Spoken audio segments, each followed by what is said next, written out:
आमे समस्ते आज गुरु पूजन उत्सव दिवस ये परंपरा आमर अनादि काल चली आस व्यास पूर्णिमा व्यासाय विष्णु रूपाय व्यास रूपाय विष्णवे नमो वै नमो निधे वासिष्ठाय नमो नमो। आज आम ये कथा कहूने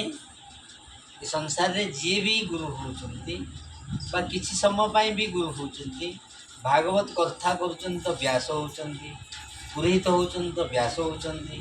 आम घर को जी आस पुरोहित होगी सी भी व्यास रूप में आस गोटे कथा हो भागवत कथा कहते तो सी व्यास रूप में कथा कह तो व्यास को अमर कराई समस्त चिरंजीवी भितर जड़े व्यास अमर तो व्यासर स्वरूप किए ना किए नहीं पारे सी गोटे मनुष्य मात्र सी रक्त चर्म मांस मजा अस्थि रे तैयारी से भितर भी मल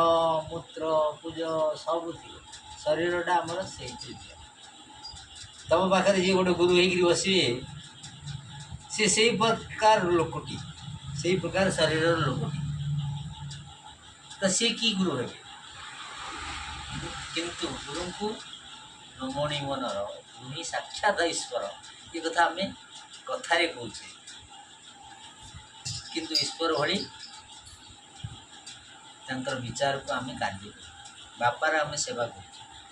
बापा को बहुत आदर कर किंतु बापार कथा जब शुणुना बापार सेवा है कि बापा को आरती करवा फूल देवा माला देवा भल लुगा देवा भल खावा देवा भल पिंधा देवा बापार कथा शुणा बापा को जहाँ देवा कहीं दौरान बापा को ना बापार संपत्ति अच्छे बोली दौरान किंतु जदि बापार कथा शुणुंट ताहले सी तार योग्य तो से प्रकार गुरुंकर कथा को मानिबा होची गुरुंकर मुख्य शिष्य गुरु तुमको गोटे मंत्र दे दौरान कान रे कि संस्कार कर दौरान किसी संस्कार विधान रे तुमको बसई दौरान आम परंपरा अच्छी जे जमी आम ब्राह्मण मानक यज्ञ पवित्र दौचु मु समस्त वनवासी भाई मान को हरिजन भाई मान को समस्त यज्ञ पवित्र दे मत विरोध कर गोटे संस्कार करने आम विधान डाक से यज्ञ पवित्र मात्र पैताटी से भितर